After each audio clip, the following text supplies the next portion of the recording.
Cartooning Nalamba, otherwise known as Ravings and Cravings, here live in the studio on Main Street in WLI with the amazing Matt Rupar. Matt, thank you for all of your hard work. Anytime, Ruth. Always making us sound good and sometimes looking good. I look at those YouTube things and they look all right. Thank you. Yeah, all right. I try.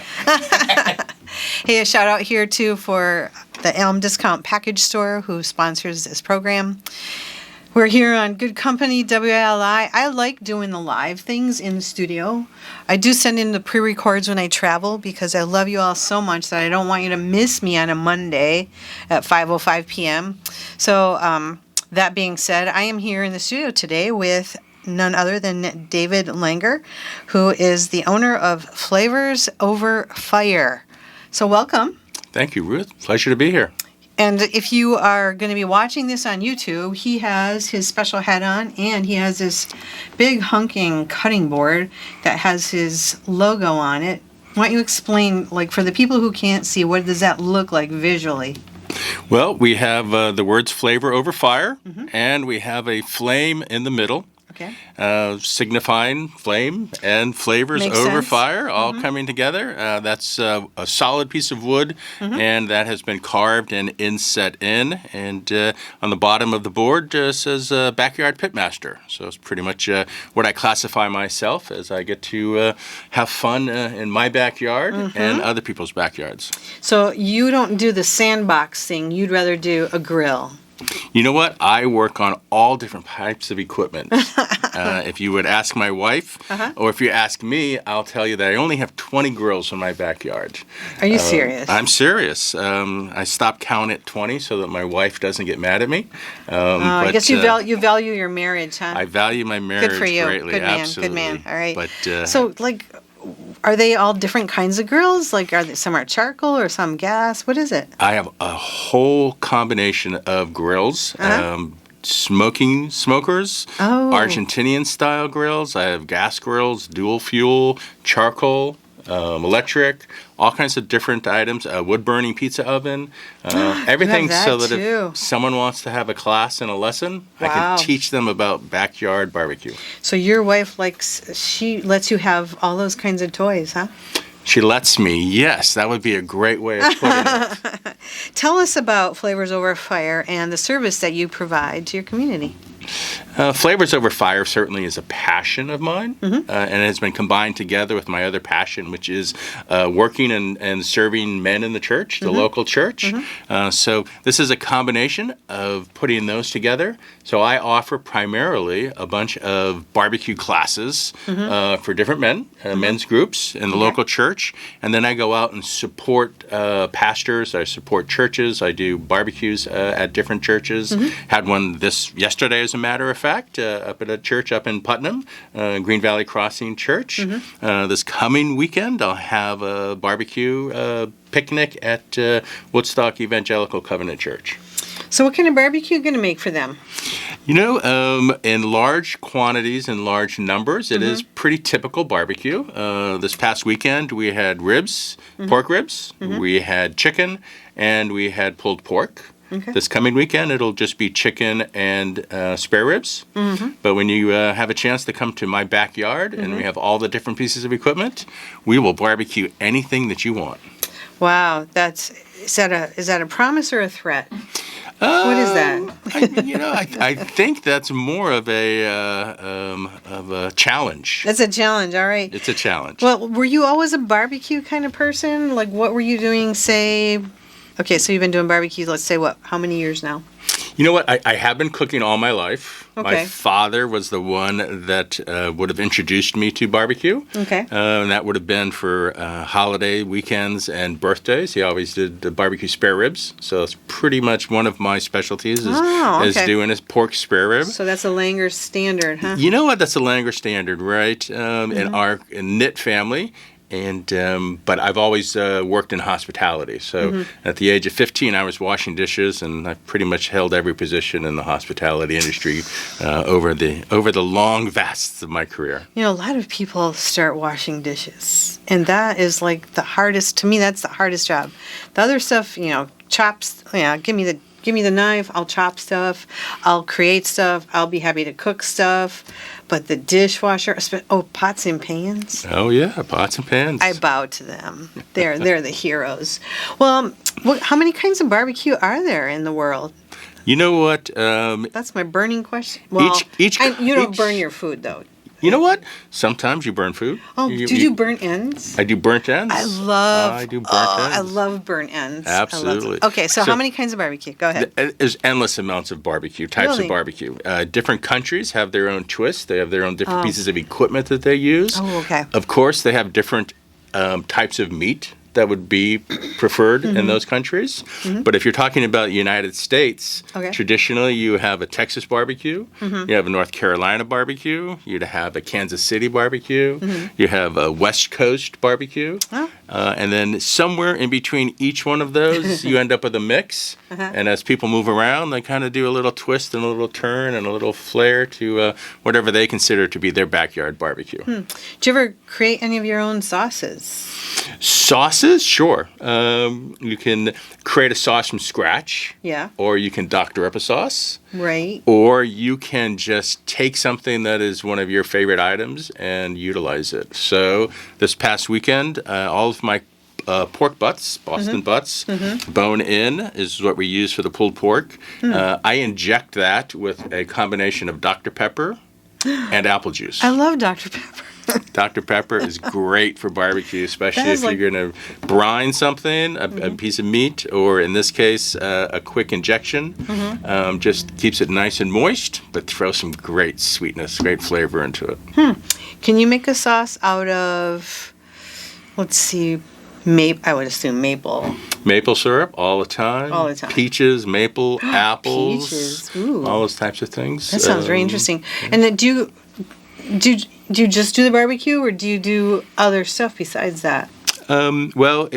Barbecue in itself sometimes has a specific image for most people, but I like to expand that image. So I love to do Argentinian open fire cooking, which is just taking large pieces of meat and resting them either over charcoals, over flame, hanging them on an Argentinian cross, so that the meat gets exposed to the flames. In that case, you can have the best of both worlds. You have a campfire with big logs and big flames, and you have pieces of meat. The smell of the meat cooking all day long. I can smell it, and I can hear it sizzling even now.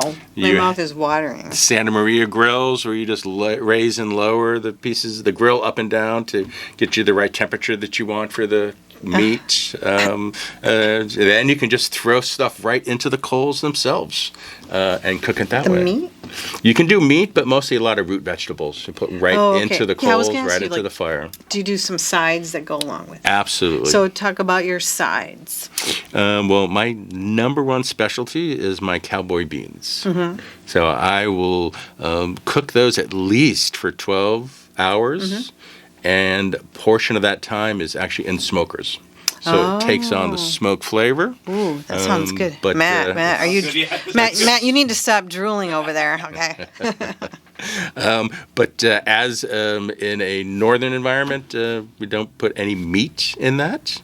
It's just a combination of all kinds of different beans and whatever vegetables are local. Because if you imagine the chuck wagon, the cook on the chuck wagon, whenever he went to whatever town, whatever supplies they had at that local town, is the different types of bean, the different types of vegetables, the different types of pulled pork, salt pork, whatever it was that they had. So I try to stay consistent in the seasoning, but I'm not as consistent in the different types of beans. I kind of use whatever is available, whatever is fresh. We love to go to the farmer's market, pick up fresh stuff, hashtag and reference out there to all those farmers that supply all of our local farmers markets. Thank you very much. It really makes it not only enjoyable to go see them and talk to them, but also you get fresh ingredients. So. Yeah. So is there a favorite meat that you like working with, and why? A favorite meat? Yeah. Well, if I'm cooking for myself, I'll probably pull out a tomahawk steak. just because they're cool. Well, how much those babies? I look like they're like how much? $30 a pound? Or They're more? expensive. They're expensive, absolutely. And what do you do with the tomahawk part like that? That's the fun part is you can smoke it for a little while to get some smoke into it. Then you can do it Argentinian and just hang it from a rack over the flames. Okay. Right. Or you can put it on a charcoal or a gas grill. You can do all kinds of different things with it. You can finish it off. A little hard to put them in a cast iron pan. So if I'm going to go with a traditional steak, a ribeye steak or a sirloin, I probably will cook that in a black cast iron pan. Cast iron, there we go. So if someone wanted to learn how to make barbecue or hire you for some kind of event, how would they do that? How would they go about doing that? Certainly. So our website is simply flavorsoverfire.com. My email is david@flavorsoverfire.com. My phone number is 860-377-2229. And I do most of my events in my backyard, which is in Thompson, Connecticut, so northeastern corner of the state. So pretty much all of my classes are there because that's where all of my equipment and all the different grills are there. Yeah, you can't be hauling your grill all around, can you? You know what? I have some that are towable. And go right you go. behind the truck and get towed around, or bought a ramp the other day to push the other ones back up into the back of the pickup truck. But it's a heck of a lot easier, and I can do a lot more coming to my kitchen in my backyard. So the classes are better there, and on occasion, I have the chance to support the needs of a church, and I will take a piece of equipment or go and utilize their equipment to do a private event, and or every once in a while we do private parties for people. All right, good to know. What are some of the ingredients that are tough to find right now? Are there things that are tough to get your hands on? You know, we don't have a lot of old-fashioned butchers in the area anymore. Oh, interesting. Okay. So there are a few specialty stores. There's one here in Willimantic. I can't think of it. With that Bob's IGA. Bob's IGA. Shout out to Bob's IGA. We love you. That still has large quantities and large volumes of good quality. I hate to say, sometimes you end up at BJ's just because you can get a lot of product at a single shopping stop time. But the item that I cannot find on a regular basis is pork belly. Because everybody wants it. You know what? I just can't find it. The demand is too great, I think, isn't it? That and chicken wings. You just can't get chicken wings at a good price. You know what I couldn't find this weekend? It's not a barbecue thing. I couldn't find watermelon at the grocery store. Watermelon, yeah. What is this world coming to? Come on now. Well, we're used to being able to find anything we want all year long. Yeah. Never used to be that way. So pork belly, and what was the other thing? Chicken wings. Chicken wings. If you find them, they're very expensive. So sometimes you end up with something else. But or restaurant kind of supply stores, or I don't know, something like that. But there are a couple little small ones around that I do utilize in Webster. I can't think of the name right now, but there's a little one in Webster that we use.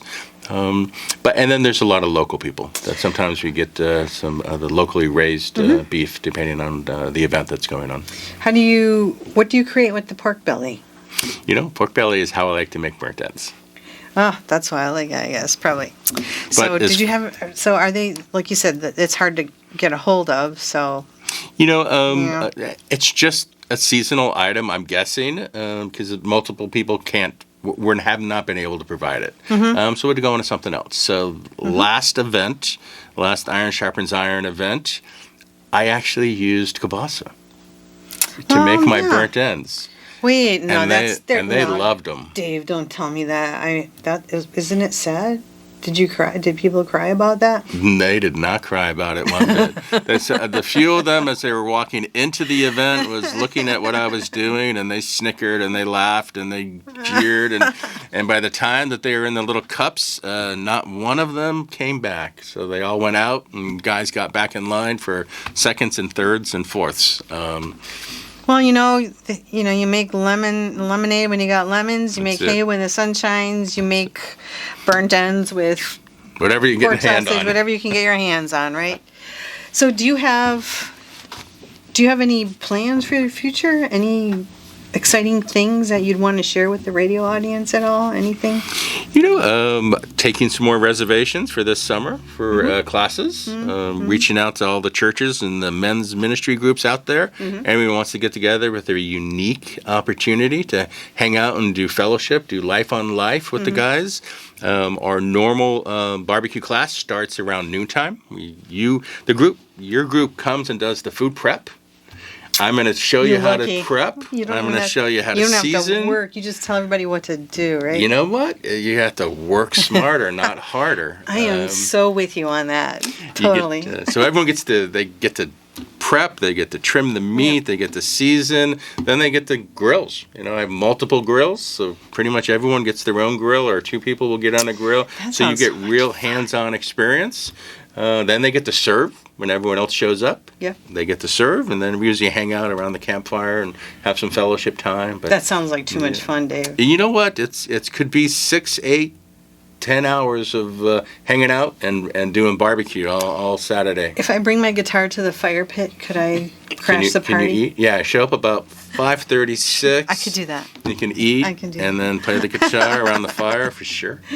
That's neat. So as far as these classes, how many people, do you need to have a minimum number of people in order for those to fly? You can't do a class for one person unless they want to do a one-to-one. Yeah, that would be a little more challenging. The model isn't set up for that. It's usually about a 10 to 20 people. Okay. And that easily fits, especially if there's a rain day and you still get everyone inside and under cover to eat. You can't do this on rain days? You can. I'm saying you can. But I can't get over that number. There just wouldn't be enough room inside. But so between 10 and 20 is a great number. On good days, we could stretch it out to 30 and get a couple of tents if we needed to make that happen. But it's a little harder to teach 30 people at one time than it is to do 10 or 20. And out of that, I want everyone to get an experience. I want them to be able to take something home so that they can up their backyard barbecue game. That's the whole point. Do you make any kind of handout or some kind of thing that has recipes or how you do certain things, or do people have to take their own notes? I'm a visual learner. I like seeing things, but I also like writing things down. Do you provide any written anything, or is that not? That's a great idea. I have a big whiteboard. I'm a whiteboard guy myself as a design and engineer background. So I usually have a calendar up, not a calendar, a schedule and a timeline of when we want to start something, when it wants to go on the grill, when it needs to get wrapped, when it needs to get pulled and held and so forth, just to kind of keep everyone on the same page. Right. Some of my recipes, I do put together a video that ends up on YouTube.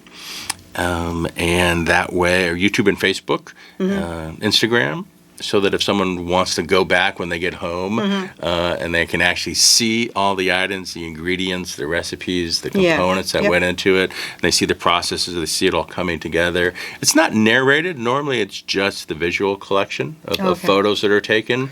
But on occasion, someone will call me and or Facebook me or text me and ask me to write it down, and I do that on occasion. So. Yeah, I've hosted a few cooking classes over the years, namely a South Indian cooking class, authentic, someone from the country doing the class, and then another class with a friend from the Philippines, and another class with a friend from China, and I remember just coming alongside them and just feverishly trying to write down, eyeballing what they're putting in there so that I can have something written to give to the people who are coming to the class. And I remember, oh my gosh, the South Indian guy, it's really hot there, so you want to do stuff that's sweat. He's taking a whole handful of salt, just flinging it in all the food. I thought, oh my goodness, this is amazing. I don't know how I'm going to break that down. So yeah, it is nice to have written kind of things. So in barbecue, written items or gospel items are usually temperatures, where we take temperatures of meat at different portions of the cook. Yeah. But at a certain point in time, it turns to feel. It's no longer time. It's no longer temperature. Does it smell too, or visual? Can you? visual. more feel, It's huh? a lot of it is feel. Okay. When that with makes all sense. that fat and the collagen is broken down, you feel it. You really can't see it. Yeah, that makes sense. And the smell, of course. Hopefully, it smells good. It should at that point in time. Yeah. But pretty much at the end, it ends up being a feel thing, and that's something that even if you wrote it down on a piece of paper, until someone's touching it and doing it for themselves, it's hard for them to grasp that and take it home. Cooking, grilling, baking, they're all hands-on types of things. So give people the information. You're on Instagram, Flavors Over Fire. Yep. Where else are you on social media? How can people contact you if they want to talk to you further? Yep. So we do have a website, again, flavorsoverfire.com. We do have a Facebook page, Flavors Over Fire. And my email is david@flavorsoverfire. And my phone number is 860-377-2229. So in a couple of days, the visual of our interview will go on, not my Instagram, as well as hopefully as far as YouTube. That will go on there, and so people can see what you look like. Okay, and they great. can see your logo. They can find you on social media. Yeah, I wish we could have a little more time to talk about like the different styles of barbecuing. I mean, all those like Argentinian, and that would be very interesting. But Matt is waving his fingers at me. Oh, I got 3. Can you 3 do it minutes? Argentinian style. Can you do that's it in my 2? favorite. Can you do it in less than 2? I can. Okay, do it then. Go ahead. So, Yay! Texas, lots of smoke, mesquite, post oak, and lots of salt, pepper, garlic.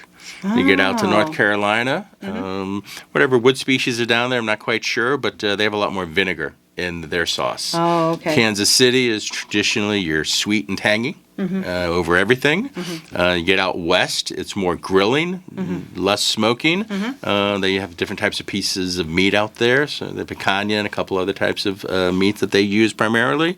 Up in New England, we're just kind of a hodgepodge. It's nothing very specific, but you can throw in your baked beans, you can throw in a couple of New England favorites, and then you have side dishes. We never talked about the side dishes past the cowboy cowboy beans, and you have your macs and cheeses, you got your fresh vegetables, Potato you got salad. your cornbread, potato salad, coleslaw, all those things just to round out that plate. Well, it is dinner time, so it's a good thing you're mentioning these things now. I think I'm going home to Armenian pizza, though. That'd be good. It'll still be good. Well, thank you so much for your time. Thank you for coming in. Thank you for telling us about the world of barbecuing. David Langer, private chef, private parties, Flavors Over Fire, here to serve the community, serving people who love barbecue. That'd be me too. I don't know. I'll have to tune my guitar, Dave. Tune your guitar and come on over. Hey, thanks to Elm Discount Package Store for sponsoring this program. This is Ruth Hartunian Ellenbaugh. I'm signing off here on Good Company, WILI.